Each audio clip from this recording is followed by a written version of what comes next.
Okay, एक बार शुरू करते हैं। बताओगे आप लोग? क्या अभी वॉइस ठीक है? Video voice okay okay. तो हम लोग अब करेंगे टैक्सेशन में, टैक्सेशन सीखेंगे। आप लोग का क्या 11-12 में टैक्स कॉस्ट था क्या आप लोग का ऑनलाइन?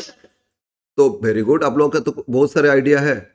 लेकिन बहुत सारे स्टूडेंट्स का क्लास 11-12 उन लोगों ने टैक्स कॉस्ट नहीं लिए थे, तो ऑब्वियसली उन लोगों के लिए तो कुछ प्रॉब्लम आएगा।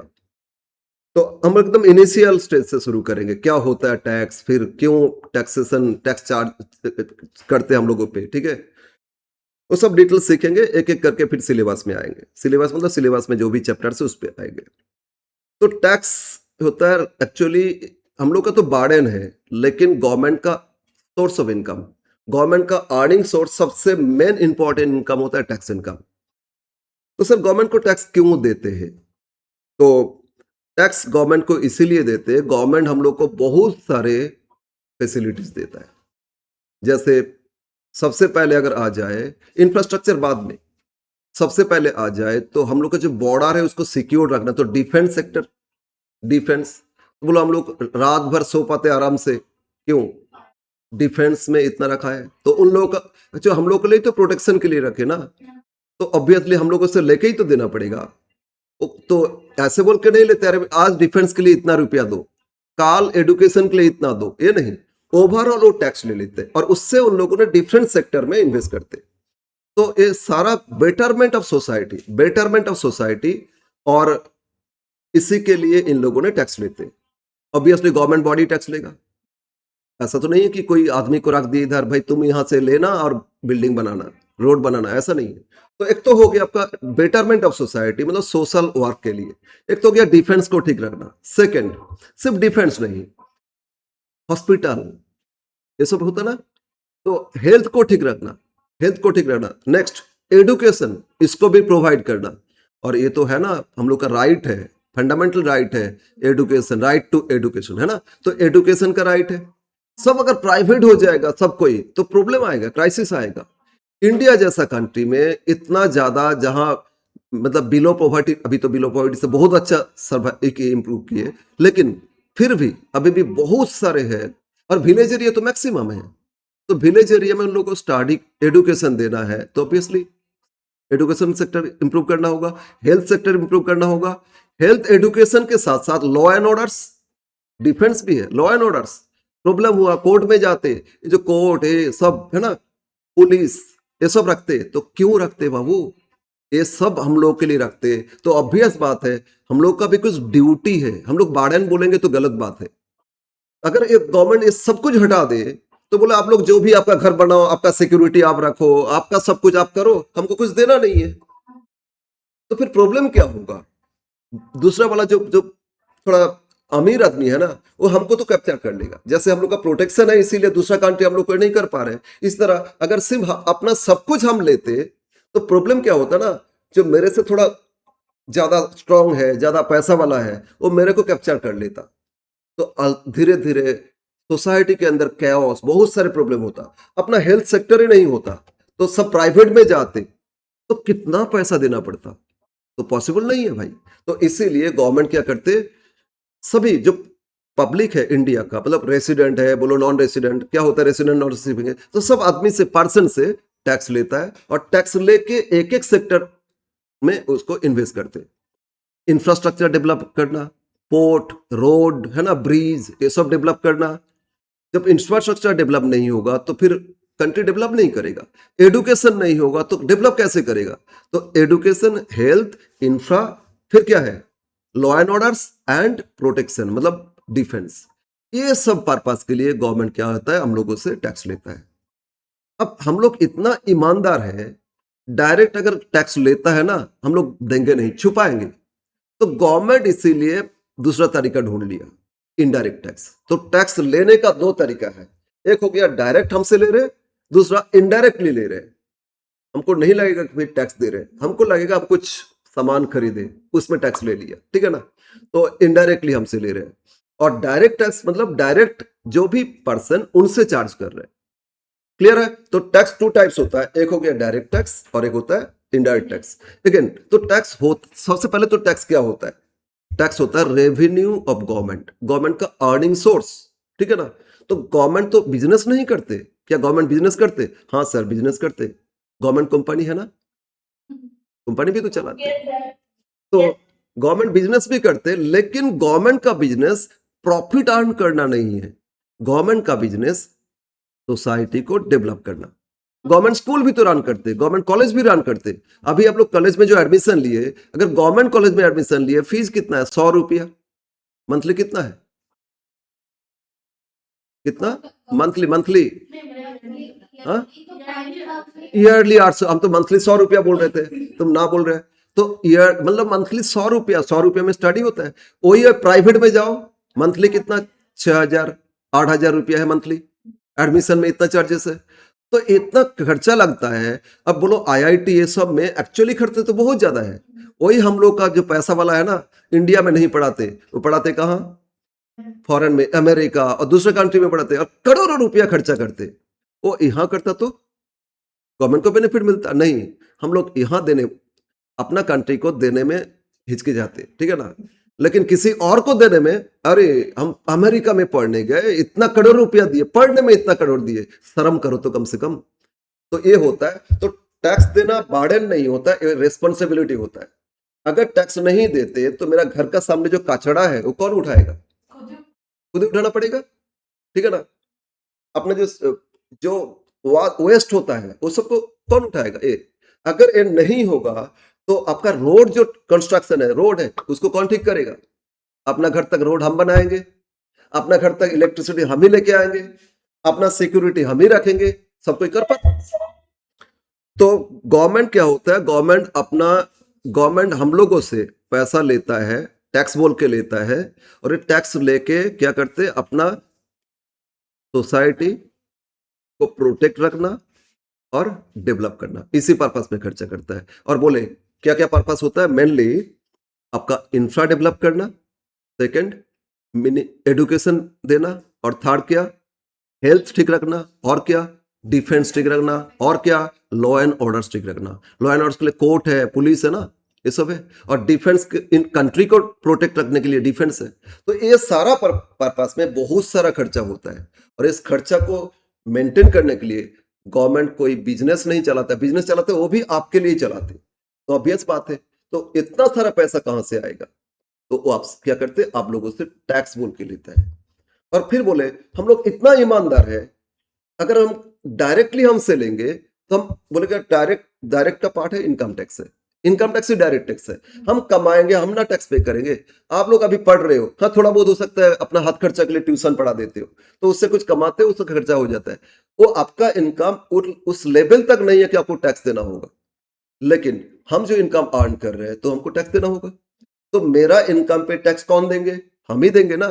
तो दिस इज माई बार्डन, एक प्रकार का बार्डन बोलते हैं। This is my burden, burden नहीं, this is my responsibility to pay tax to government. अब बोलोगे गवर्नमेंट में करप्शन बहुत ज्यादा है, ये तो, ये सिर्फ यहाँ नहीं है, सब जगह है, पूरा दुनिया में है। और यहाँ थोड़ा ज्यादा है, ठीक है ना? यहाँ थोड़ा ज्यादा है। तो अगर हम लोग को ठीक से ये किया जाए ना, हम कंट्रोवर्सी आएगा।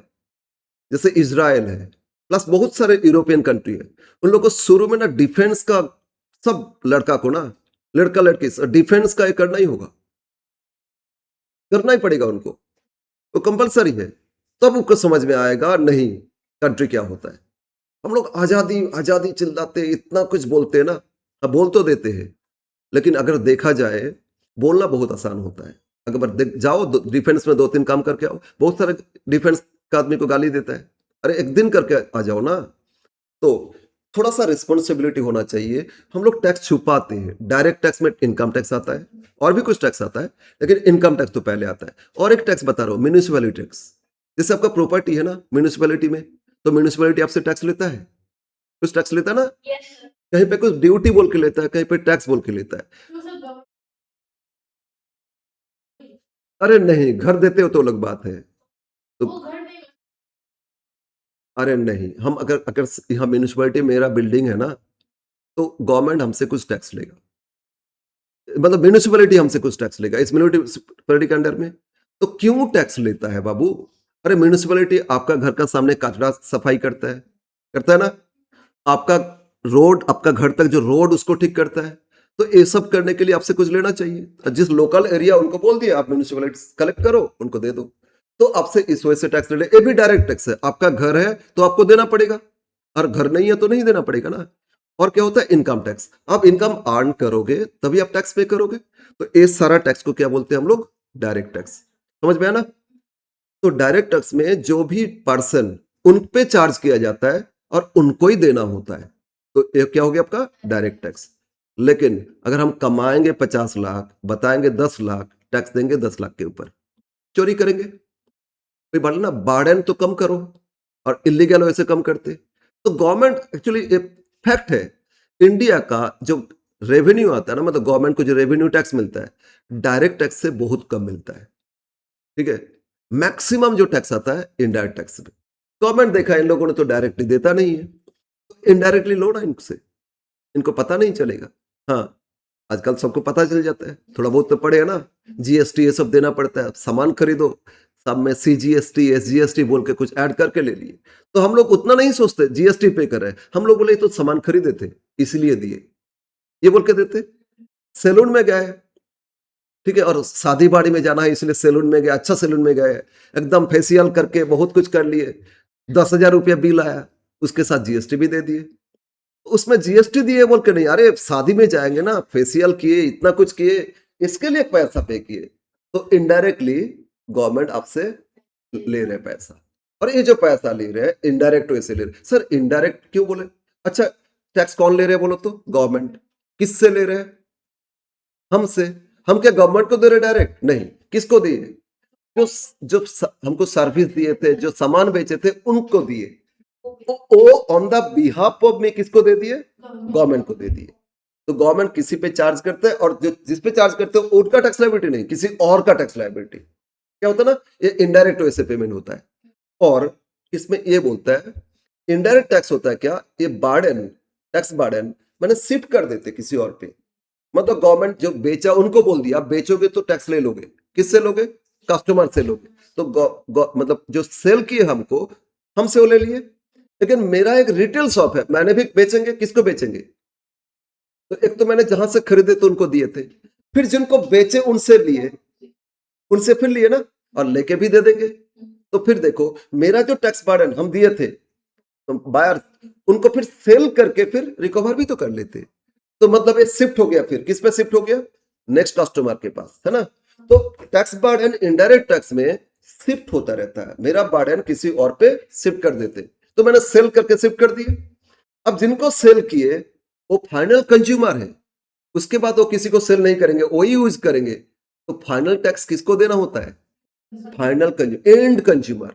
अल्टीमेटली जो एंड कंज्यूमर है, फाइनल कंज्यूमर, उनको ही देना होता है। तो इनडायरेक्ट टैक्स का दूसरा एक नाम है,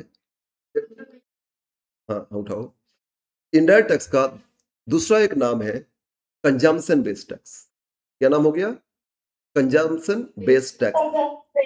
मतलब जो फाइनल कंज्यूम करेगा उनको ही देना होगा, ठीक है ना। बस हाँ, रिकॉर्डिंग है, सब ऑन किए।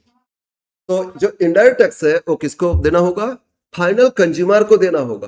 बीच में बहुत सारे मीडियरीज आ सकता है, सब शिफ्ट करते जा रहे हैं, सब अपना बर्डन दूसरे पे डालते जा रहे हैं, दूसरे पे तीसरे पे डालते गए, लेकिन फाइनल जो यूजर है उनको ही देना पड़ता है। समझ में आया ना?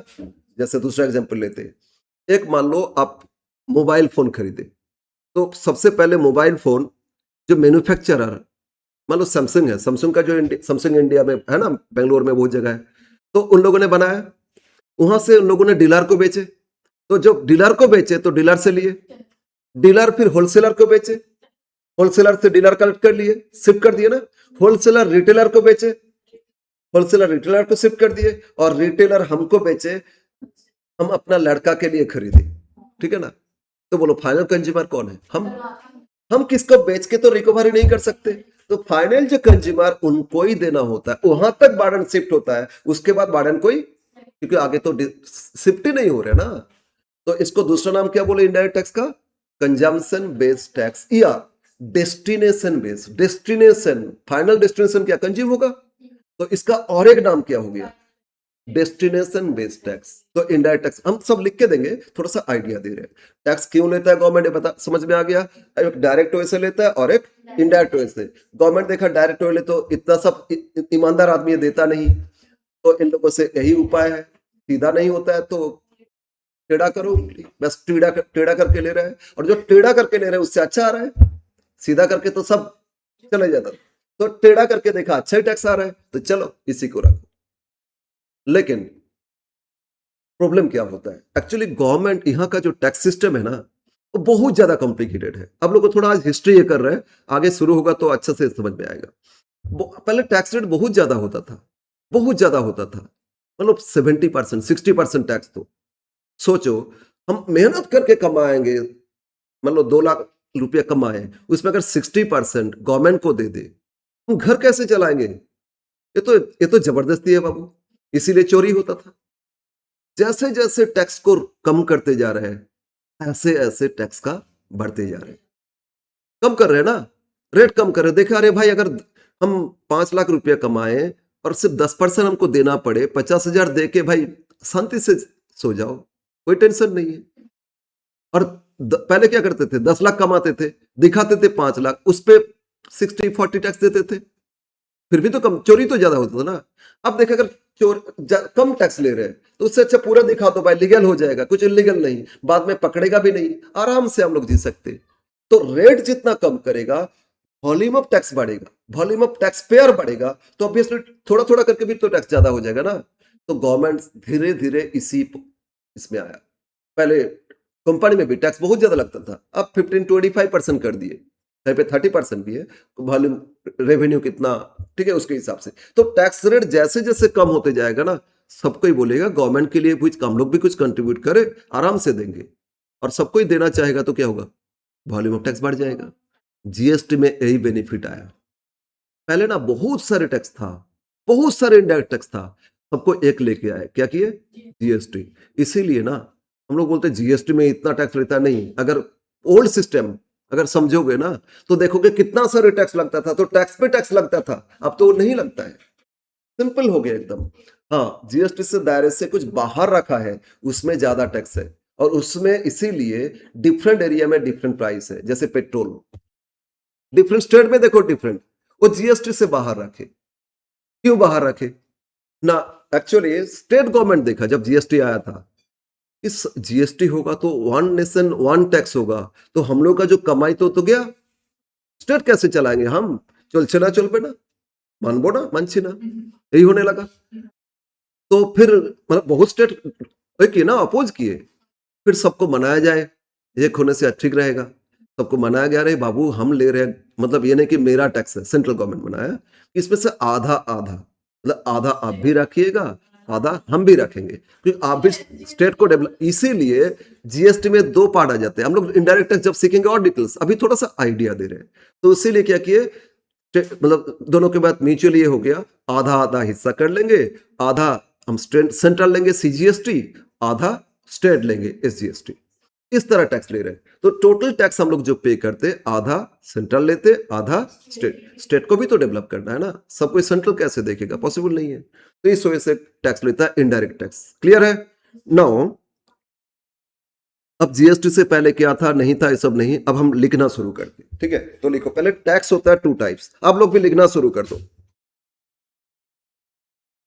तो हाँ, आप लोग का अभी डायरेक्ट टैक्स है, इनडायरेक्ट टैक्स अभी नहीं है, next semester.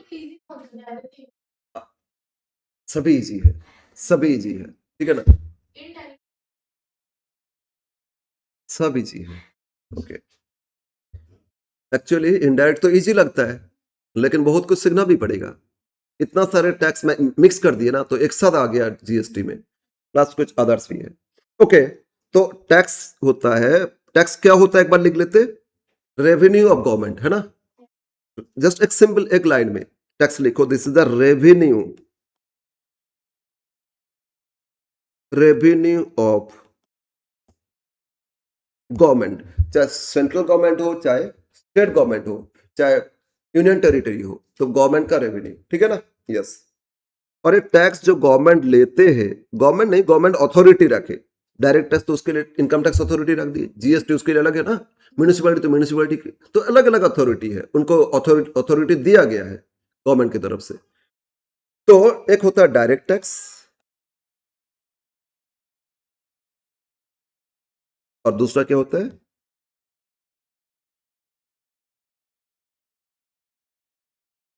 Indirect tax.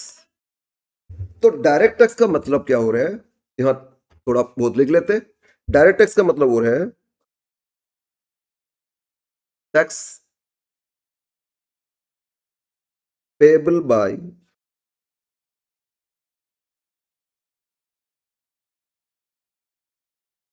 Tax payable by person directly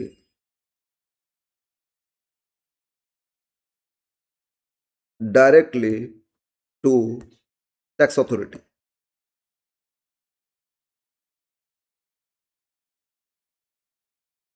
ठीक है, तो टैक्स जिन पे इंपोज किया गया, जिन पे चार्ज किया गया ना, उनको डायरेक्ट पे करना होगा टैक्स अथॉरिटी को। समझ में आया? तो इसमें एग्जाम्पल है, एग्जाम्पल लेते, एक तो हो गया डायरेक्ट, डायरेक्ट टैक्स में एग्जाम्पल लिखो, इनकम टैक्स,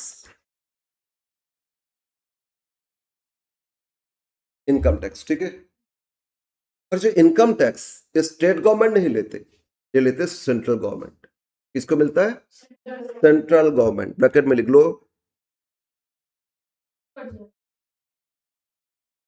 टैक्स। हम लोग आजकल के तो ऑनलाइन ई ई फाइलिंग होता है ना, तो गवर्नमेंट का जो पोर्टल है ई फाइलिंग, उसमें जाते वहां पे कर देते, तो जो सेंट्रल गवर्नमेंट का टैक्स अथॉरिटी वहीं पे जाता है। अरे तुम पे करोगे मतलब क्या पे करोगे? बैंक से ही तो पे करोगे। क्या बैंक में होता है? तो जितना ज्यादा वो लोग ट्रांजेक्शन है, 4 लाख का वो दूसरा टैक्स बोल के काटता है, इनकम टैक्स थोड़ी है। तो अरे पर्सनल नहीं हो, दूसरा बहुत सारे नाम है, इंडिया जैसा कंट्री में टैक्स का इतना सारे नाम है ना, इसीलिए तो जीएसटी लेके आए, उससे भी कुछ बाहर रखे अभी भी। ठीक है ना, खैर, तो इनकम टैक्स हो गया, इसमें टैक्स किसको मिलता है बोलो तो? ये मतलब source of income central government का है, सेंट्रल गवर्नमेंट का है। ठीक है, नेक्स्ट लिखते हैं लोकल टैक्स, मतलब लोकल अथॉरिटी को मिलता है। लोकल अथॉरिटी जैसे बोले म्यूनिसिपैलिटी, म्यूनिसिपल टैक्स देते हैं ना म्यूनिसिपैलिटी को, इस तरह लोकल अथॉरिटी को देते हैं।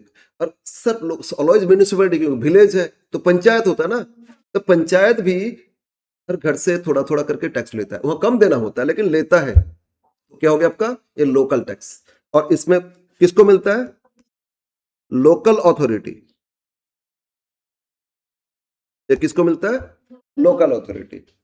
और भी बहुत सारे टैक्स था, अब हट गया। और लेकिन आपका सिलेबस में सिर्फ इनकम टैक्स है, आपका सिलेबस में क्या है? इनकम टैक्स है। ठीक है,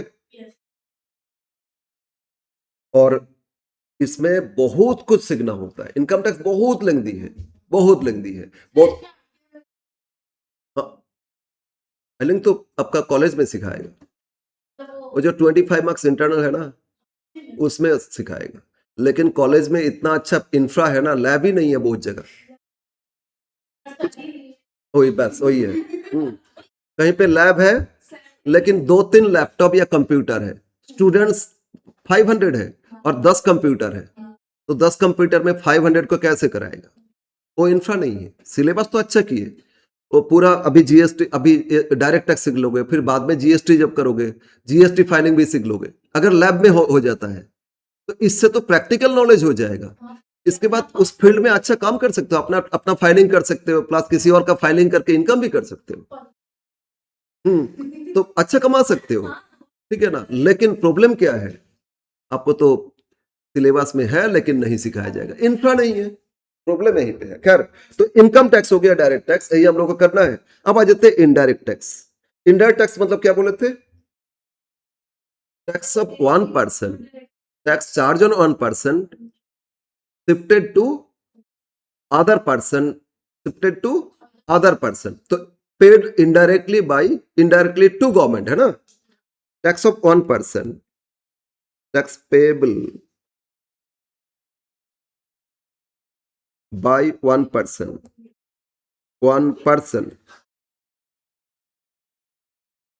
shifted to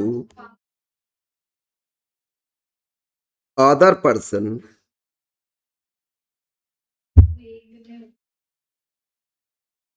अप टू, कब तक शिफ्ट होता जाता है बोलो तो? Up to final consumer, final user, है ना? Up to final user. जितना भी इनडायरेक्ट टैक्स इस तरह होता है, शिफ्ट हो जाता है, लेकिन डायरेक्ट टैक्स में कभी शिफ्टेड नहीं होता है। इसका दूसरा नाम क्या बोले थे? कंजम्पशन बेस्ड टैक्स या डेस्टिनेशन बेस्ड टैक्स। और इनकम टैक्स होता है ओरिजिन बेस्ड टैक्स। ओरिजिन मतलब ओरिजिन, मेरा ही तो income, I am the source, है ना? तो मेरा ओरिजिन बेस पे उस पे ही टैक्स लग रहा है, समझ में ना? तो इनकम टैक्स को क्या बोलोगे? Origin based tax. लेकिन ये जो इनडायरेक्ट टैक्स, इसको क्या बोलोगे? Consumption based tax. तो यह पॉइंट लिख लो एक बार, क्योंकि थोड़ा थोड़ा थ्योरी कभी देता है, थोड़ा बहुत थ्योरी देता है इसमें, तो उसमें भी कम में आएगा। It is consumption based, it is consumption based tax, और क्या बोलते हैं? डेस्टिनेशन,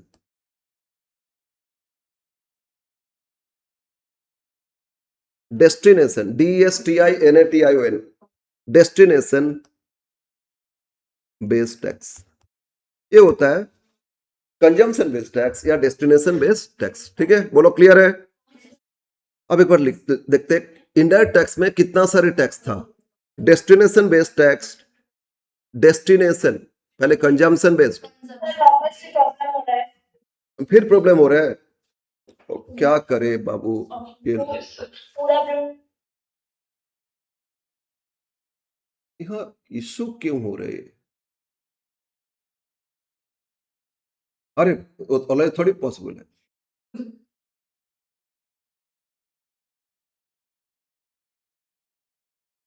यहाँ तो सब कुछ दिखा रहे ठीक। देखो तो एक बार, अभी ठीक है, ये सब ठीक है। ओके ओके बाबू, आप लोग का डिस्टर्ब,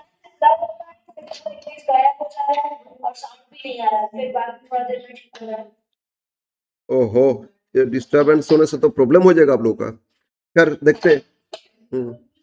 आज बाबू एक बार ये कर लो, बाद में देखते, किसी को दिखाना पड़ेगा, हो सकता है इसमें कुछ प्रॉब्लम हो रहा है, वो एक बार दिखा देंगे, ठीक है?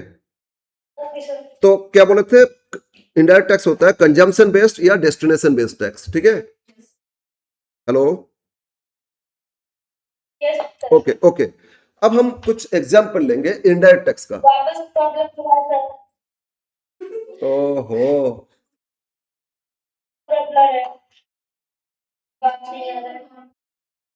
लेकिन यहाँ तो इन लोगों को नॉर्मल दिखाई दे रहे हैं, यहाँ जो ऑफलाइन में नेटवर्क का कुछ इशू है, वाईफाई का कुछ प्रॉब्लम होगा शायद। लेकिन यहाँ जो इन लोगों ने ओपन किए तो इसमें तो आ रहा है।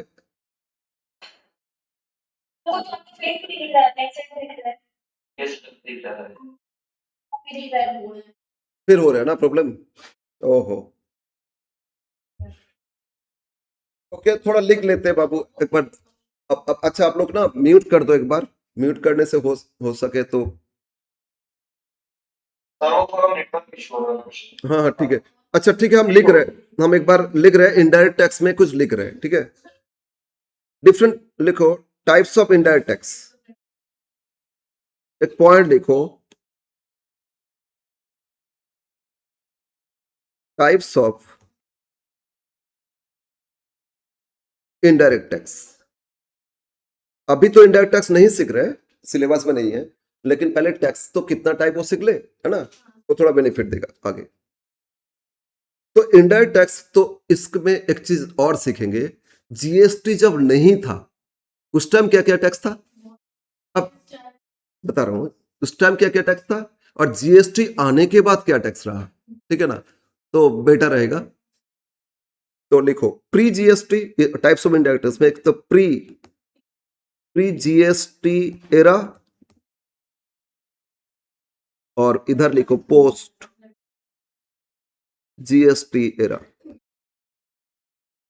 मतलब जीएसटी से पहले क्या था और जीएसटी के बाद क्या हुआ। ओके, इनडायरेक्टली जो टैक्स लेते वो बिफोर जीएसटी क्या था। सर बिफोर जीएसटी क्यों सीखे, और अभी तो इनडायरेक्ट टैक्स भी नहीं है हम लोग का सिलेबस में।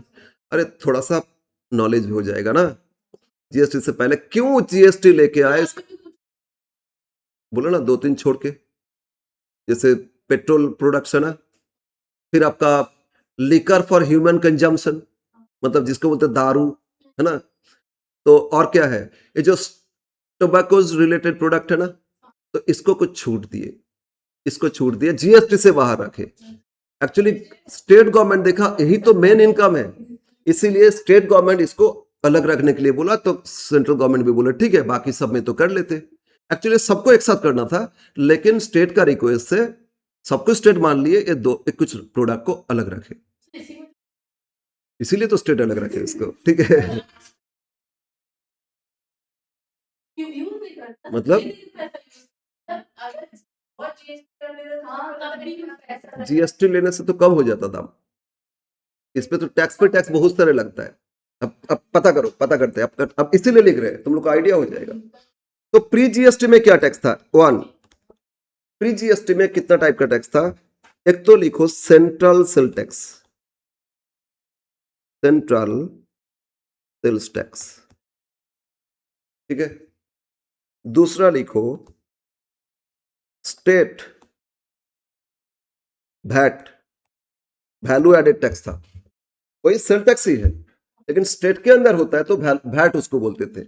और सेंट्रल सेल टैक्स क्या लगता था, अगर एक स्टेट से दूसरे स्टेट कुछ बाई सेल हो रहे हैं ना, उसमें लगता सेल टैक्स, जो सेलर है ना वो चार्ज करते थे। तो सेंट्रल सेल टैक्स एक स्टेट से दूसरा स्टेट कोई बाई सेल होने से, और विद इन स्टेट जो होता था तो sales tax VAT, state VAT लगता था। थर्ड, थर्ड क्या है, एक excise, excise duty, excise duty लगता है मैन्युफैक्चरिंग टैक्स, तो मैन्युफैक्चर कर रहे हैं ना सामान, तो उसमें मैन्युफैक्चरिंग टैक्स लगता था, वो एक्साइज ड्यूटी बोल के लगता था। नेक्स्ट डी,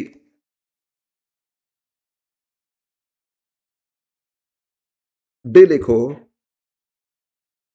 एंट्री टैक्स, कोई टोल टैक्स इसको बोलते हैं, एंट्री, एंट्री टैक्स भी इसको बोलते हैं, ठीक है, थोड़ा सा अंतर है। एंट्री मतलब एक स्टेट से दूसरा स्टेट, बॉर्डर में ना गुड्स कैरी करोगे तो ट्रांसपोर्ट में वो चार्ज लेता है, गाड़ी से चार्ज लेता है वो पैसा, गाड़ी जो चार्ज देता है वो तो आपका बिल में ऐड कर लेता है ना, वो इनडायरेक्ट टैक्स है। गाड़ी वाला कहाँ से देंगे, देंगे आपका चार्ज में ऐड कर लेता है, आपको हिडन रहता है लेकिन वो इंक्लूड कर लेता है। जैसे हम लोग मेडिसिन खरीदे लोकल शॉप से खरीदे तो वो थोड़ी जीएसटी बिल देता है, लेकिन वो ऑटोमेटिकली चार्ज कर लेता है। इसलिए देखोगे सामान में लिखा रहता है ना MRP inclusive of all taxes, मतलब ऑटोमेटिकली उसमें इंक्लूड है। ओके, सब में रहता है। देखिए तो एंट्री टैक्स हो गया, ट्रांसपोर्ट में एक स्टेट से दूसरा एंट्री करती है, टोल में जो लगता है ना उस तरह। एंटरटेनमेंट टैक्स,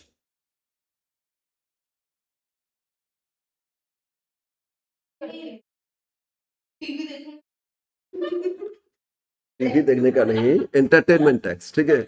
अब मान लो आईपीएल मैच होगा, अब देखने जाओगे, टिकट के साथ देखोगे टैक्स मिलेगा, टैक्स लगता है, ठीक है ना।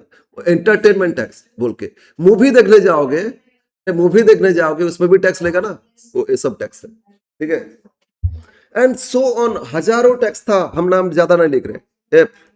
एक और टैक्स लिखो कस्टम, कस्टम ड्यूटी, ठीक है। और भी बहुत सारे टैक्स है, हम अभी नाम नहीं लिख रहे हैं, उतना ज्यादा हम लोग को समझना नहीं है, जब इनडायरेक्ट टैक्स पढ़ेंगे तब।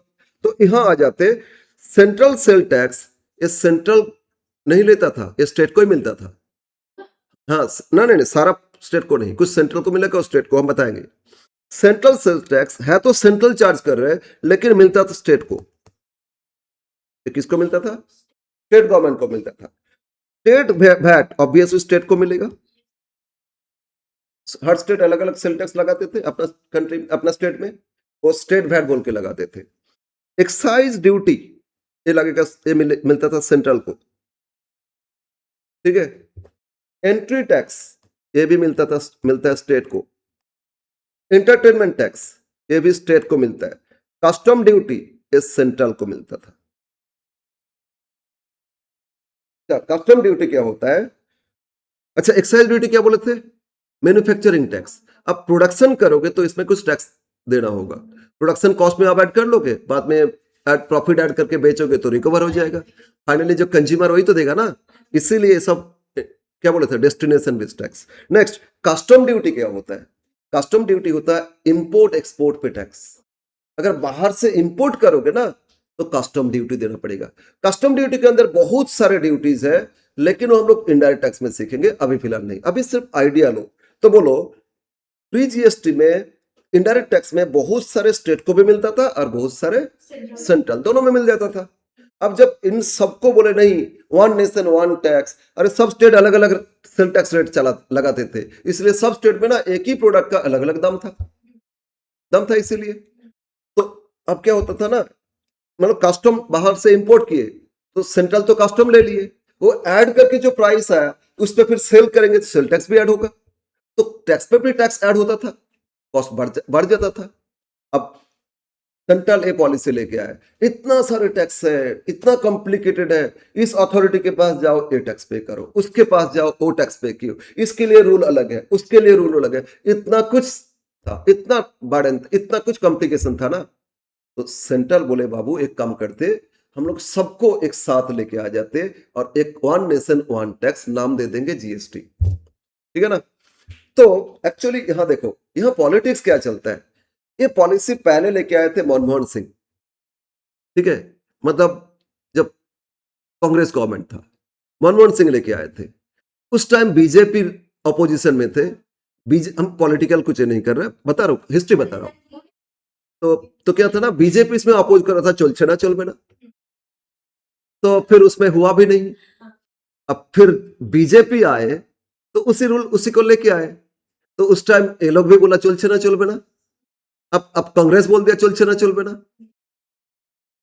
मतलब अगर आप गवर्नमेंट में हो, आप गवर्नमेंट में हो ना, तो अपोजिशन का काम है अपोज करना, चाहे खराब हो या अच्छा हो, ठीक है। तो इन लोगों ने अपोज किया, लेकिन फिर भी मेजोरिटी अच्छा था इसीलिए लेके आए। मनमोहन का प्रॉब्लम क्या था ना, उनके साथ कोalition था, उनके साथ बहुत सारे अलग अलग था, सीपीएम था, टीएमसी भी था उस टाइम, तो सब मिलके थे।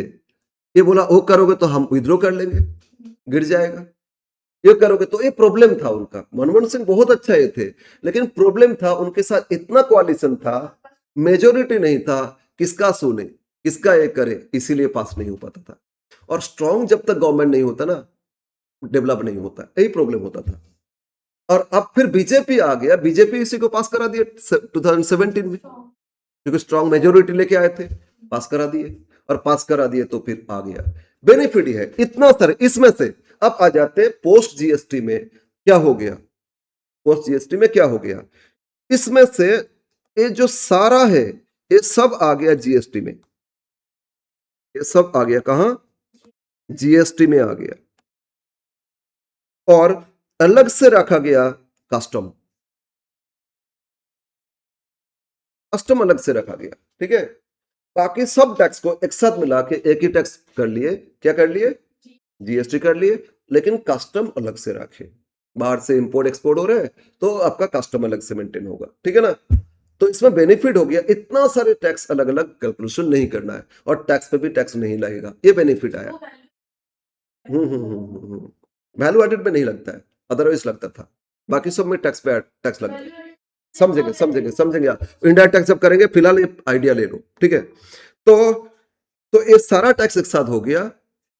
तो ये आपका तो पोस्ट जीएसटी एरा में मेजर टैक्स क्या हो गया, आपका जीएसटी हो गया, और एक क्या रह गया, कस्टम, और एक दो है लेकिन अभी इस पर डिस्कस नहीं कर रहे। तो समझ में आया कितना टाइप का टैक्स हो गया। अब आ जाते कुछ और पॉइंट पे। तो पहले तो हम लोग सीखे थे टैक्स कितना टाइप हो गया, ये तो सीख लिए ना। अब आ जाते नेक्स्ट पॉइंट, लिखो नेक्स्ट पॉइंट लिखो इनकम टैक्स, क्योंकि यही आप लोग का सिलेबस में है। अभी आप लोग यही पढ़ोगे, डायरेक्ट टैक्स पढ़ोगे, उसमें इनकम टैक्स ही पढ़ोगे, ठीक है। अब आ जाते हैं इनकम टैक्स मतलब क्या हो रहे हैं। एक्चुअली ये एक्ट, इनकम टैक्स एक्ट आया था 1961 में, ठीक है। तो कब ये आया था इनकम टैक्स एक्ट? 19 सर इससे पहले इनकम टैक्स एक्ट था नहीं क्या? था। जैसे कंपनी एक्ट अभी है ना, अभी कंपनी एक्ट 2013 है, इससे पहले 1956 था, इससे पहले भी था, तो चेंज होता रहता ना। तो हम लोग का इनकम टैक्स एक्ट कब आया था? 1961। 61 में जो टैक्स था वही अब फॉलो हो रहे हैं ना। अमेंडमेंट तो हर साल आता है, अमेंडमेंट हर साल, टैक्स बजट होता है ना, गवर्नमेंट बजट लेके आते हैं, फेब्रुआरी में बजट आता है। बजट मतलब क्या? Future estimation, next year financial year क्या खर्चा करेगा गवर्नमेंट, क्या इनकम करेगा, उसका एस्टिमेशन। वो एस्टिमेशन करते, उसके हिसाब से प्लान करके नेक्स्ट ईयर में चलता है, ठीक है। तो इनकम टैक्स कब आया था? 1961, और इंप्लीमेंट हुआ था 1 अप्रैल 1962 से। क्यों सर? एक्चुअली 61 में है तो 61 से इंप्लीमेंट क्यों नहीं? समझो। अरे नहीं नहीं, सबको समझाने का क्या है, समझो ना। आज अच्छा बोलो, हम अगर अर्न कर रहे इनकम, आज आप लोग कुछ फी पे किए, आज हम जाके टैक्स दे देंगे? फिर काल फीस पे करेंगे तो काल टैक्स दे देंगे? इनकम हो गया? नहीं, हम एक ईयर एंड में देंगे। तो ईयर एंड जब तक नहीं होगा तब तक हम क्यों देंगे? और इनकम टैक्स में ईयर शुरू होता है 1 अप्रैल से, एंड होता है मार्च। तो मार्च 62 एंड हो गया, तो मार्च 62 एंड हो गया, तभी ना आपका टैक्स इनकम कैलकुलेशन कर पाओगे पूरा ईयर का। तो 61 में तो लागू हो गया था, लेकिन वो एक्चुअली 61 में टैक्स इंप्लीमेंट हुआ था, लेकिन उसको लागू कब से किया?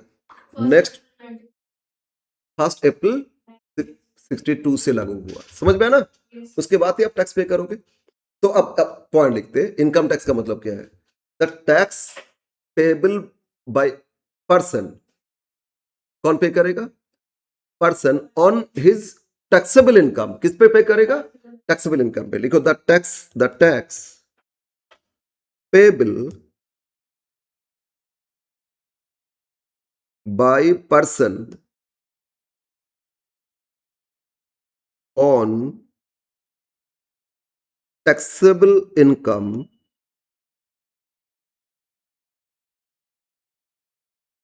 कौन पे करेगा? पर्सन पे करेगा। कब पे, किस पे करेगा? टैक्सेबल इनकम पे। फॉर ए पीरियड इसमें ऑब्वियसली ईयर है ना। For a period to tax authority.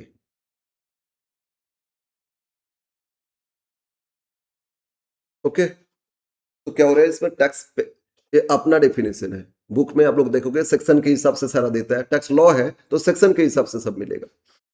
तो क्या हो रहा है? टैक्स पे करेगा, कौन पे करेगा? पर्सन। कौन पर्सन? पर्सन में सीखेंगे, बहुत सारे पर्सन होता है, सीखेंगे कौन कौन पर्सन है। तो इसमें एक पॉइंट लिखो पर्सन, एक पॉइंट इसमें हेड देंगे, मतलब अभी ये कर देते, पर्सन में मार्क करो, फिर टैक्सेबल इनकम में मार्क करो। टैक्सेबल इनकम क्या होता है? इनकम तो है, फिर टैक्सेबल इनकम क्या होता है? और पीरियड में मार्क करो, टैक्स अथॉरिटी नहीं, टैक्स अथॉरिटी नहीं, पीरियड में करो। पीरियड मतलब वही बोले थे ना, ईयर का है। ओके, तो इसमें तो 3 पॉइंट पे ध्यान देना। एक तो हो गया पर्सन, सेकंड क्या बोले? टैक्सेबल इनकम, और थर्ड क्या होता है? पीरियड। तो अब ये तीनों पॉइंट समझते। पॉइंट ए लिखो, person.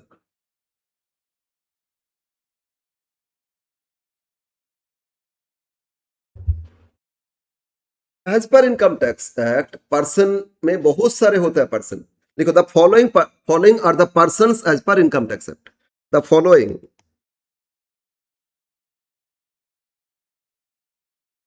Are the person as per IT act 1961। IT मतलब इनकम टैक्स है। आईटी एक्ट 1961 के हिसाब से किसको पर्सन माना जाता है? वन, एक तो इंडिविजुअल, एक क्या होगी आपका? इंडिविजुअल। इंडिविजुअल तो मतलब सबको पता है, आप, मैं, हम लोग क्या है? इंडिविजुअल से। तो इंडिविजुअल मतलब इसमें ऑब्वियसली ह्यूमन बींग्स हो जाएगा। अच्छा, क्या इंडिविजुअल में टैक्स क्या उनको ही पे करना होता है जिनका एज वो सीनियर हो जाता है? मतलब अब 18 वोटिंग राइट आता है, सिर्फ उनको ही क्या टैक्स पे करना पड़ता है? तो टैक्स किसको पे करना पड़ता है? अगर आज कोई जन्म लिए कोई, उनको टैक्स पे करना पड़ेगा? लिमिट रहता है, क्या लिमिट है? अच्छा, वो अलग बात है। इनकम आप कमा रहे हैं तो टैक्स किसको पे करना पड़ेगा? कोई भी पर्सन को पे करना पड़ेगा, इंडिविजुअल। आज जो जन्म लिए हो सकता है उनका भी टैक्स फाइल बनेगा। कैसे? अगर उसका कुछ अर्निंग्स हो रहे हैं तो, ठीक है। हो सकता है मुकेश अंबानी का पोता का हो सकता है ना। हम लोग का नहीं होगा, लेकिन उनका पोता का तो हो सकता है। हाँ, तो ओके, एक इंडिविजुअल समझ में आया। तो इसमें हो गया mister x, Mrs x and so on, ठीक है। दूसरा, Hindu, HUF, Hindu undivided family, Hindu undivided family. मतलब फैमिली का जो हेड होता है ना, वो on the behalf of family total जो इनकम उस पर पे कर देता है टैक्स। तो ये हो गया Hindu undivided family. Okay, third person,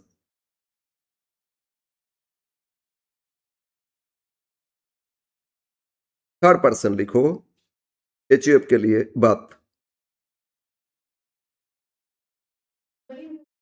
company, जितना कंपनी है, private company, public limited company, है ना, ये सेपरेट एंटिटी है, ये भी पर्सन माना जाता है। तो पर्सन मतलब सिर्फ ह्यूमन बींग्स नहीं। फोर्थ, कंपनी हो गया। फिर फार्म, पार्टनरशिप फार्म। हाँ, अरे फार्म होता है ना, रजिस्टर्ड फार्म, तो ऑब्वियसली उन फार्म जो का अर्न की उस पर टैक्स देंगे ना फार्म। पर्सन इंडिविजुअल में तो नहीं आ रहा है भाई, पर्सन के अंदर ये सब आ रहा है ना। तो पर्सन में एक हो गया तो इंडिविजुअल, ठीक है ना। दूसरा क्या हो गया आपका? HUF। थर्ड क्या हो गया? कंपनी। फोर्थ क्या हो गया? Firm. Fifth, AOP and BOI, full form में लिख के दे रहे हैं, एसोसिएशन ऑफ पर्सन,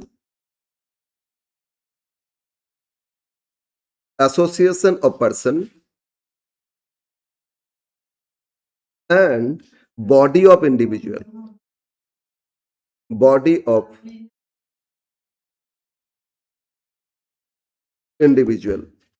ये दोनों में थोड़ा सा अंतर है, बट एक ही साथ रखा गया इसको। एसोसिएशन ऑफ पर्सन या बॉडी ऑफ इंडिविजुअल्स, मतलब क्या है? बॉडी मतलब ऑर्गेनाइजेशन, बोलते ना एक बॉडी है, तो बॉडी मतलब ऑर्गेनाइजेशन। ऑर्गेनाइजेशन बनाए, उसमें बहुत सारे इंडिविजुअल्स मिलके बनाए, मतलब बहुत सारे इंडिविजुअल्स मिलके एक ऑर्गेनाइजेशन बनाए। जैसे मान लो हम लोग एक क्लब बनाए, क्लब, लोकल क्लब। तो क्लब में क्या होता है? बहुत सारे इंडिविजुअल्स होता है, उसमें एक प्रेसिडेंट होता है, फिर सेक्रेटरी होता है, अदर होता है ना, मेंबर्स होता है। तो जो क्लब है वो क्या हो गया आपका? Body of individuals, body of individuals. अरे मतलब उस ऑर्गेनाइजेशन में बहुत सारे इंडिविजुअल्स है। और एसोसिएशन ऑफ पर्सन मतलब, अरे नहीं, इसमें बहुत सारे पर्सन है। सर क्या अंतर है? एक ही तो है। बहुत सारे पर्सन मतलब उसमें कंपनी भी हो सकता है, उसमें इंडिविजुअल भी हो सकता है, उसमें फार्म भी हो सकता है, उसमें अदर भी पर्सन हो सकता है। जैसे आपको पता है ना BCCI, अरे इंडिया के जो क्रिकेट बोर्ड है, सबसे रिचेस्ट क्रिकेट बोर्ड है ना, तो BCCI ये आपका एसोसिएशन ऑफ पर्सन है, ठीक है। एक तो ऑर्गेनाइजेशन हो गया ना, और इसमें बहुत सारे पर्सन है, इंडिविजुअल्स भी तो है उसमें प्रेसिडेंट होता है, सब होता है, इंडिविजुअल्स भी है। प्लस उसके अंदर बहुत सारे क्लब है, स्टेट बोर्ड है, उसके अंदर बहुत सारे स्टेट बोर्ड भी तो है। जैसे वेस्ट बंगाल का है तो ईडन जो है ना, तो BCI, बंगाल क्रिकेट एसोसिएशन। इस तरह हो सकता है झारखंड क्रिकेट एसोसिएशन, हो सकता है आपका यूपी क्रिकेट एसोसिएशन, सब तो उसके अंदर है। देखो एक पर्सन मतलब इस एओपी के अंदर पर्सन मतलब बहुत सारे पर्सन है, इंडिविजुअल्स भी है, एसोसिएशन भी है, कंपनी भी है, फर्म भी है, इंडिविजुअल्स भी है। तो एक थोड़ा सा अंतर है, समझ में ना। तो जहां बॉडी ऑफ इंडिविजुअल्स उसमें सिर्फ इंडिविजुअल्स का बॉडी बनाया गया, और इसमें क्या है, yes yes yes 6 local authority.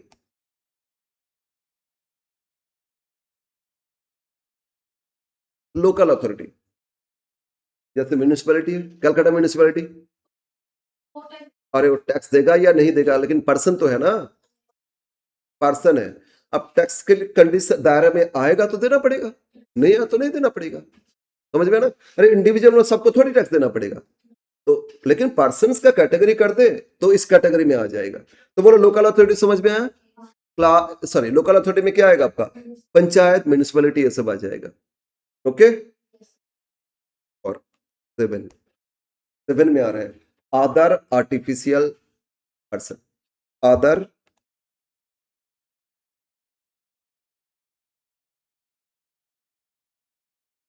Person, बाकी सबको अदर्स कैटेगरी। जैसे आप जिस यूनिवर्सिटी में पढ़ रहे हो, अदर आर्टिफिशियल, हाँ ठीक है। तो इसमें कलकत्ता यूनिवर्सिटी, अब तो कलकत्ता यूनिवर्सिटी के अंदर एक कॉलेज में पढ़ रहे हो ना, तो कलकत्ता यूनिवर्सिटी क्या है, ये आपका अदर आर्टिफिशियल पर्सन। लोकल नहीं बोलोगे, कलकत्ता यूनिवर्सिटी लोकल नहीं है, तो नेशनल लेवल का है, तो लोकल अथॉरिटी नहीं है, क्या हो जाएगा आपका अदर आर्टिफिशियल पर्सन। समझ में आया।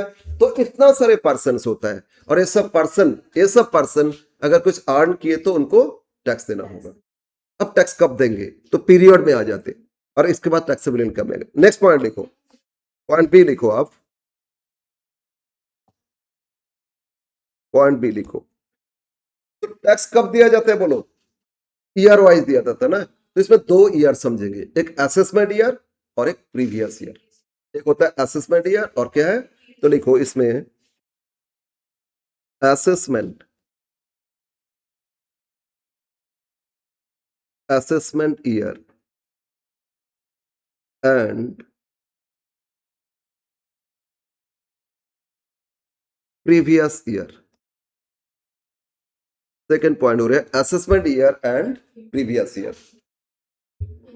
तो क्या होता है असेसमेंट प्रीवियस ईयर, जैसे जैसे अभी बोले थे मैंने, जैसे अभी मैंने बोले थे, टैक्स हम डेली डेली नहीं पे करते, टैक्स कब पे करेंगे, ईयर एंड हो जाएगा तभी हम पूरा ईयर का इनकम कैलकुलेशन करके एक बार में पे करेंगे। तो ईयर एंड जब तक नहीं हो रहे टैक्स फाइंड नहीं कर सकते। तो ईयर एंड हो गया तो नेक्स्ट ईयर आ गया ना, तो ये जो नेक्स्ट ईयर, उसी ईयर में हमको एसेस करना होता है, मतलब कैलकुलेशन करना होता है। इनकम पहले एसेस करेंगे, उसके बाद टैक्स एसेस करेंगे। तो जिस ईयर में एसेस करते टैक्स और इनकम, उस ईयर को बोलते असेसमेंट ईयर। तो बोलो कौन सा ईयर में एसेस करेंगे, मतलब कैलकुलेशन करेंगे, जब कंप्लीट हो जाएगा एक ईयर उसके बाद तो कर पाएंगे ना। तो असेसमेंट ईयर में टैक्स एसेस करते, तो उस ईयर को क्या बोलते, असेसमेंट ईयर। और प्रीवियस ईयर, जिस ईयर का टैक्स एसेस करते, प्रीवियस ईयर कंप्लीट हुआ ना तभी ना एसेस कर पाओगे, कंप्लीट नहीं होगा तो कैसे एसेस कर पाओगे। तो ऑलवेज प्रीवियस ईयर का ही इनकम एसेस करते असेसमेंट ईयर में और टैक्स पे कर देते, ठीक है ना। तो इसमें पहले पॉइंट 1 लिखो assessment year.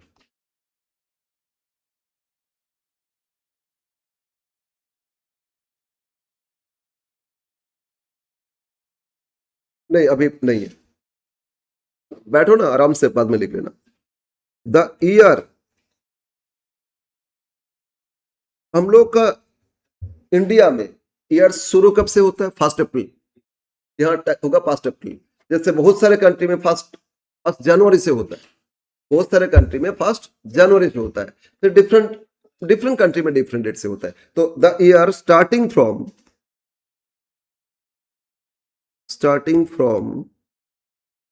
1 April 1/4 to next 31 March, है ना। 1 अप्रैल शुरू हुए, नेक्स्ट 31 मार्च एंड हो जाएगा, इन विच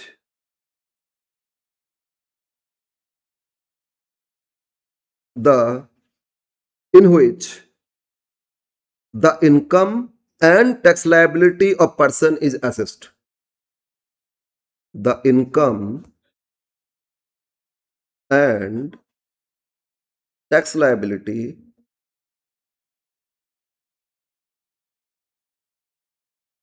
of a person is assessed. ठीक है, मतलब जिस ईयर में, इन हुइच, ये पॉइंट में देखना, इन हुइच मतलब क्या है, जिस साल हम लोग इनकम और टैक्स लायबिलिटी एसेस करते, ठीक है ना, ओके, एसेस करना मतलब कंप्यूट करना, ठीक है। तो मोल बोलो, अगर मेरा ईयर शुरू होता है 1 अप्रैल, तो अभी कौन सा ईयर चल रहा है, अभी कौन सा ईयर चल रहा है? 1 अप्रैल 25 को शुरू हो गया था ईयर, कब एंड होगा बोलो? 31 मार्च 26 ईयर एंड हो जाएगा, है ना। तो अभी ईयर चल रहा है कौन सा? 25 26 असेसमेंट ईयर, असेसमेंट ईयर, ठीक है। तो इस साल अभी तो टैक्स फाइल नहीं कर पाएंगे, एंड होगा तभी ना नेक्स्ट ईयर कर पाएंगे। इस साल, इससे पहले जो ईयर था कौन सा ईयर था? 24 25। तो 24 25 प्रीवियस ईयर का इनकम अभी असेसमेंट ईयर 25 26 में कैलकुलेशन करके पे करेंगे। तो जिस साल कैलकुलेशन करते उस साल को क्या बोलते? असेसमेंट। आप सिंपल बोल सकते हो करंट ईयर, है ना। तो प्रीवियस ईयर क्या? जिस साल का टैक्स और इनकम कैलकुलेशन करते, जिस साल का, उसको क्या बोलते? Previous year. उसका एक और नाम है फिनेंशियल ईयर। उसको क्या बोलते? तो फिनेंशियल ईयर इसका टैक्स इतना है, ठीक है ना। उसको ऑलवेज असेसमेंट ईयर में करते, ईयर कंप्लीट होगा तभी ना एक्चुअल टैक्स लायबिलिटी फाइन कर पाएंगे। तो अब नीचे लिखो सेकेंड पॉइंट। हाँ बोलो बोलो, बता। अच्छा, जैसे अभी चल रहा है, बोलो अप्रैल 25 शुरू हो गया और आपका मार्च 26 को एंड होगा। अभी बोलो, अभी दिसंबर चल रहा है ना, तो हम मार्च तक कैसे अभी इनकम कैलकुलेशन कर सकते? कर पाएंगे इस साल का? नो। तो ऑब्वियसली इस साल हम कर पाएंगे लास्ट ईयर का। तो लास्ट ईयर कब से शुरू हुआ था? अप्रैल 24 को। और लास्ट ईयर एंड कब हो गया? मार्च 25 एंड हो गया ना। तो उस साल का इनकम और टैक्स अभी करंट ईयर में करेंगे। तो करंट जो ईयर 25 26 ये आपके लिए असेसमेंट ईयर, और इस साल कौन सा ईयर का करोगे? प्रीवियस ईयर का इनकम करोगे। अब समझ में आया ना? ओके, तो अब लिखो। हाँ बोलो। First April 1 4 to next 31 March, next 31 March, in which ये मार्क किए, मतलब जिसके अंदर हम लोग कैलकुलेशन करते, the income and tax liability of a person is assessed, in which the income and tax liability of a person is assessed. Assess करना मतलब कंप्यूट करना, कैलकुलेशन करना, ठीक है। और कैलकुलेशन करने के से तो नहीं, कैलकुलेशन करके टैक्स भी पे करना होगा। तो करंट असेसमेंट ईयर में ऑलवेज हमको टैक्स पे करना होता है। कौन सा ईयर का? Last year. लास्ट ईयर मतलब प्रीवियस ईयर, ठीक है। ठीक है, बोलो। अब लिखते previous year.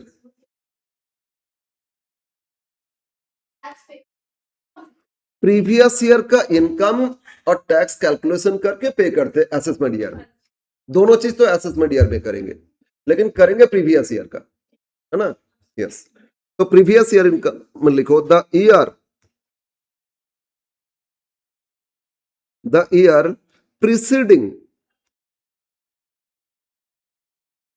preceding the assessment year,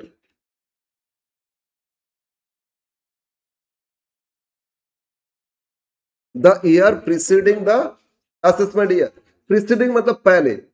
तो अभी 25 26 चल रहा है, तो इससे पहले कौन सा ईयर था? अभी 25 26 चल रहा है, तो इससे पहले कौन सा ईयर था? 24 25। तो हम लोग का प्रीवियस ईयर क्या हो गया? 24 25। तो the year preceding the assessment year, assessment year से पहले का year, for which income and tax liability is assessed। जिस साल के लिए कैलकुलेशन करते हो गया आपका फॉर व्हिच मतलब जिस साल के लिए, इन व्हिच मतलब जिस साल कर रहे हैं, ठीक है। In which year we calculate assessment year, for which year we calculate previous year, ठीक है। इन व्हिच फॉर व्हिच यही अंतर है। फॉर व्हिच मतलब कौन सा ईयर के लिए कैलकुलेशन कर रहे हैं, that is previous year. In which मतलब कौन सा ईयर में कैलकुलेशन कर रहे हैं, असेसमेंट ईयर, ओके। तो नीचे एक एग्जांपल से लिखते हैं, अभी कौन सा ईयर चल रहा है, लिखो एक एग्जांपल लेते हैं। For the assessment year, for the assessment year, assessment year 2025-26, अभी कौन सा ईयर चल रहा है, 25-26 है ना। तो for the assessment year 25-26, the previous year, previous year will be, previous year will be 2024-25। अगर असेसमेंट ईयर है 25-26 तो प्रीवियस ईयर क्या हो जाएगा 24-25। और आप लोग जो एग्जाम दोगे आपके लिए असेसमेंट ईयर यही रहेगा। अरे असेसमेंट ईयर ये रहेगा आपके लिए, असेसमेंट ईयर 25-26 रहेगा और आपके लिए प्रीवियस ईयर 24-25 रहेगा। समझ में आया? मतलब आपको 25-26 असेसमेंट ईयर का मतलब प्रीवियस ईयर 24-25 का टैक्स कैलकुलेशन करने के लिए सिखाया जा रहा है, ठीक है। तो आपका एग्जाम में यही आएगा, टैक्स में यही होता है। टैक्स में हर साल बजट आता है, हर साल चेंज होता रहता है, तो उस चेंज के हिसाब से नेक्स्ट ईयर में फिर कैलकुलेशन करना होता है। Each and every year change आता रहता है। तो टैक्स ऐसा सब्जेक्ट है जिसमें ऑलवेज आपको अपडेटेड होना पड़ेगा। और बाकी सब्जेक्ट अकाउंट्स एक बार सीख लिए ना, जो जर्नल सीखे थे, डेबिट क्रेडिट रूल, तो 100 साल पहले भी जो सीखे थे अभी भी वही है टैक्स में, लेकिन चेंज है ना। यही प्रॉब्लम है, एकदम आपको ऑलवेज अपडेट होना पड़ता है। तो ऑलवेज अब आप लोग का एग्जाम में भी यही आएगा। असेसमेंट ईयर क्या आएगा 25-26, प्रीवियस ईयर क्या हो जाएगा। तो इस साल के लिए क्या रूल्स था वही फॉलो करना है। अब बोलो समझ में आया? समझ में आया तो यस। नो अब आ जाते हैं नेक्स्ट पॉइंट। नेक्स्ट पॉइंट अब इसमें लिखेंगे इनकम, है ना। बोले तो इनकम, तो इनकम कौन कौन सा इनकम है, कैसे इनकम टैक्स कैलकुलेशन करेंगे। तो income of person, next point लिखो, ईयर लिख लिया ना पॉइंट बी, तो पॉइंट सी लिखो income of person, income of person. तो एक पर्सन का इनकम में क्या क्या इनकम होता है। एक पर्सन जो भी इनकम अर्न करते ना उसमें क्या क्या इनकम होता है वो समझेंगे। पॉइंट 1 लिखो, heads of income, heads of, अरे क्या ध्यान दो इधर, heads of income. Heads of income का मतलब क्या हो रहा है। एक्चुअली हम लोग इनकम ना बहुत अलग अलग सोर्स से कमाते हैं। इनकम का सोर्स तो बहुत है, लेकिन इसमें कॉम्प्लिकेशन हो जाएगा टैक्स अथॉरिटी को। इसमें टैक्स उसको सिंप्लीफाई करने के लिए बोल दिए, अगर आप इस तरह कुछ अर्न कर रहे हो तो इस हेड में दिखा दो, ऐसा इनकम है तो इस हेड में दिखा दो। इस तरह 5 अलग अलग हेड बता दिए, 5 हेड्स ऑफ इनकम है। वो 5 हेड्स के अंदर ही किसी ना किसी हेड में आपका इनकम को शो करना होगा, और वो सबको जोड़ लोगे टोटल इनकम आ जाएगा ना। इसमें से कुछ छूट भी देता है, फिर वो छूट एग्जाम्पशन माइनस कर देंगे, डिडक्शन, और लेस करने के बाद जो बैलेंस इनकम उस पे टैक्स पे करेंगे, ठीक है। फिर टैक्स पे करेंगे तो क्या रेट से टैक्स पे करेंगे एक एक करके सीखेंगे। पहले तो इनकम सीख रहे। तो हेड्स मतलब कौन सा इनकम को कौन हेड पे शो करोगे, यही हो गया हेड्स ऑफ इनकम। और there are 5 heads of income as per income tax act. Income tax act क्या बोल रहे हैं, इसमें 5 अलग अलग हेड है, ठीक है। तो लिखो following 5 heads are, 5 heads are, इस हेड के बारे में भी डिटेल सीखेंगे। अभी फिलहाल 5 हेड समझ लेते, इस हेड के बारे में भी डिटेल सीखेंगे, तभी आप लोग को एक एक हेड कैलकुलेशन में अच्छा से समझ में आएगा इसका। हाँ 5 हेड्स है, यही तो है, टाइम बहुत कम दिए। अभी तो स्टार्ट तो करो, एग्जाम का क्यों सोच रहे हो अभी। अभी शुरू करो ना। फर्स्ट हेड, जो सबसे पहला हेड होता है वो सैलरी। सबसे पहला हेड, अरे ध्यान दो इधर, सबसे पहला हेड का नाम क्या है? सैलरी। तो लिखो इनकम फ्रॉम सैलरी।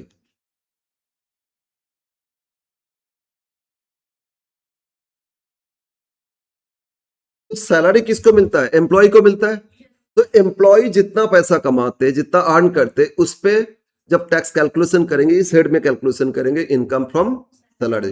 लेकिन एम्प्लॉय जितना पैसा एम्प्लॉयर से कमाते वो सैलरी में आएगा। हम सैलरी, हम सर्विस करते, सैलरी जहां से मिल रही है वो सैलरी में दिखाएंगे। मेरा कुछ फिक्स डिपॉजिट बैंक में इंटरेस्ट मिला, वो सैलरी में थोड़ी दिखाएंगे, तो सैलरी में नहीं दिखाएंगे ना। मेरा घर में बिजनेस भी चल रहा है, वाइफ बिजनेस देख लेते, तो बिजनेस प्रोफेशन भी तो आएगा। तो तो सैलरी मतलब एम्प्लॉय को जो पैसा एम्प्लॉय अर्न किए वो सैलरी में आएगा। समझ में आया? Second head, income from house property. Income from house property. आपका घर है, मकान है, तो सर मकान से क्या, हम तो खुद रहते हैं। अरे बहुत सारे मकान है, कुछ भाड़ा पे दे दिए, कुछ खुद रहते हो। तो भाड़ा पे दिए तो कमा रहे हो, रेंट मिल रहा है ना, इनकम हो रहा है। और खुद रहते तो एक्सपेंसेस हो रहे हैं। तो ओवरऑल कितना इनकम आया हाउस प्रॉपर्टी से, वो हाउस प्रॉपर्टी में दिखाओगे, चाहे आप खुद रहो या भाड़ा पे दो। ठीक है ना? हाउस प्रॉपर्टी इनकम हो गया। थर्ड, थर्ड हो गया बिजनेस एंड प्रोफेशन। अगर बिजनेस कर रहे तो इस हेड में आ जाएगा। थर्ड हेड लिखो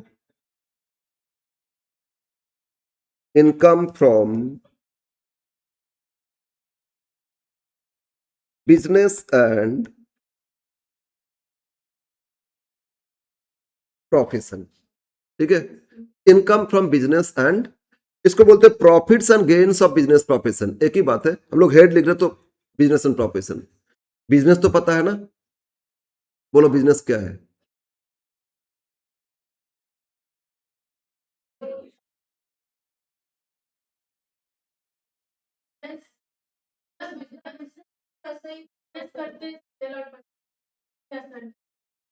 ओके ओके ओके, ठीक है ठीक है ठीक है ठीक है ठीक है, बहुत बोल दिए। ठीक है ठीक है ठीक है, तो बिजनेस कर रहे हो ना, समझ में आ गया। अच्छा, इसे फुटपाथ में बिजनेस कर रहे हैं, यहाँ देखो फुटपाथ में बहुत सारे बिजनेस कर रहे हैं, वो भी तो बिजनेस है। वो बिजनेस शो करेगा कैसे लीगली? तो ऑब्वियसली रजिस्टर्ड होना चाहिए। बिजनेस रजिस्टर्ड है, ट्रेड लाइसेंस है, तभी वो बिजनेस में दिखा पाएंगे। ट्रेड लाइसेंस है तभी बिजनेस दिखा पाएंगे। ठीक है ना? नहीं तो फिर नहीं दिखा पाएंगे। ये सब जो फुटपाथ में स्टॉल लगाते हैं ना, ट्रेड लाइसेंस नहीं है इन लोगों का। कैसे होगा फुटपाथ में ट्रेड लाइसेंस, कैसे मिलेगा? ट्रेड लाइसेंस के लिए प्लेस का ही होना चाहिए।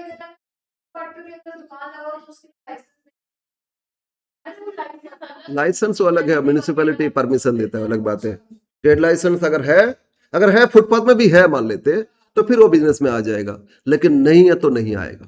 ठीक है?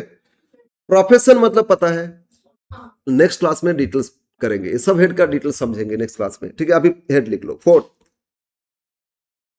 Income from capital gain. Income from, अरे नहीं, एसेट्स बेच के कुछ प्रॉफिट लॉस आ रहा है तो कैपिटल गेन। कैपिटल एसेट्स होता है, कैपिटल एसेट्स, उससे गेन कितना? शेयर खरीदे थे आज, मार्केट से शेयर खरीद लिए, ठीक है ना? 6 महीना बाद देखिए अच्छा दाम बढ़ गया, बेच दिए, तो प्रॉफिट आया ना, ये आएगा। जमीन खरीदे थे, अब देखिए खेती करना पॉसिबल नहीं हो पाता, चलो बेच दो, 10-15 साल बाद बेच दिए, तो कैपिटल गेन में आ जाएगा। फ्लैट खरीदे थे, अब दूसरी जगह मेरा शिफ्टिंग हो गया तो फ्लैट बेच दिए, तो कैपिटल गेन आ जाएगा। तो एसेट्स बेच के कुछ प्रॉफिट लॉस हो रहे हैं, वो कौन सा हेड में दिखाओगे? कैपिटल गेन में दिखाओगे। और टैक्स अथॉरिटी बोल रहे हैं, ये 4 हेड अगर आपको समझ में आ गया, इसको छोड़ के कुछ और इनकम आप अर्न किए, बाकी सारा इनकम को एक हेड में डाल दो, अदर सोर्सेस। क्या करना होगा? ये 4 हेड छोड़ के कुछ और इनकम सोर्स है आपका, तो उसको कौन सा हेड में दिखा दोगे? Other sources. इनकम फ्रॉम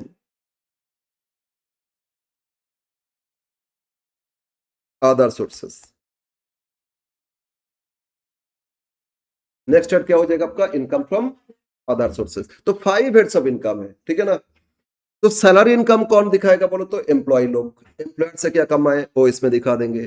अगर साथ में आपका 2-3 हाउस भी है, कुछ हाउस भाड़ा पे दिए तो इस पे इनकम रेंट आया, हाउस प्रॉपर्टी में दिखाओगे। अपना सेल्फ अपना रहने के लिए घर था, वो भी हाउस है, हाउस प्रॉपर्टी में दिखाओगे। फिर आपका बिजनेस कर रहे हो या कुछ प्रोफेशन कर रहे हो, जैसे चार्टर्ड अकाउंटेंट है, फार्म खोल दिया ना चार्टर्ड फार्म, तो वो भी है, लॉयर है ना, डॉक्टर है, इन लोगों ने प्रैक्टिस करते प्राइवेट चेम्बर में बैठते ना, तो कौन सा हेड में आ जाएगा, बिजनेस एंड प्रोफेशन। फिर आपका एसेट्स बेच दिए तो कैपिटल गेन। इसको छोड़ के बाकी सारा इनकम को कहां दिखाओगे, अदर सोर्सेस, ठीक है ना। अगर लॉटरी जीते तो अदर सोर्सेस, ठीक है ना। अरे कौन बोल रहा है, पूरा पूरा इंडिया में चलता है, बंगाल में चलता है। तुम बंगाल से बाहर कभी गए नहीं क्या? बहुत बढ़िया। ओके, तो लॉटरी इनकम है, ये सब हो गया जो अदर सोर्सेस। अगेन बैंक में डिपॉजिट इंटरेस्ट मिला ना, अदर सोर्सेस। LIC का एजेंसी लिए एजेंसी तो कमीशन मिलेगा, अदर सोर्सेस, ठीक है। ट्यूशन पढ़ाते हो इंडिविजुअली, प्राइवेट ट्यूशन, बिजनेस तो नहीं दिखा सकते, प्रोफेशन कैसे दिखाओगे, अदर सोर्सेस में दिखाओगे, अदर सोर्सेस में दिखाओगे। लेकिन आप लोग कमाते हो दिखाते नहीं, अलग बात है। हाँ, अगर आपका बहुत ज्यादा इनकम हो गया, 10, 15, 20 लाख कमा रहे हो ना, अगर नहीं दोगे तो एक दिन रेड करेगा, और रेड करके पूरा इतना साल का मेहनत वो एक दिन में लेके चला जाएगा। हाँ, ठीक है ना। इसीलिए हाँ बोलो। एग्रीकल्चर भी होता है। अच्छा, वो एग्जाम्प्टेड है, इसीलिए वो हेड में नहीं आएगा, ठीक है। 5 हेड से होता है एग्रीकल्चर, एग्जाम्प्टेड है, मतलब फार्मर लोगों ने एग्रीकल्चर से जो कमाते हैं उसको इनकम में नहीं दिखाया जाता, एग्जाम्प्टेड है। गवर्नमेंट बोला आपको टैक्स नहीं देना है, इसीलिए उसको नहीं दिखाएंगे। हेड बोलोगे तो 5 हेड ही मेंटेन करोगे, समझ में आया।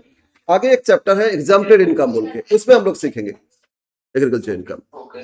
तो आज हम लोग इतना ही करते हैं, नेक्स्ट क्लास इससे और डिटेल सीखेंगे, ठीक है। ओके, आज यहीं पे रखते हैं।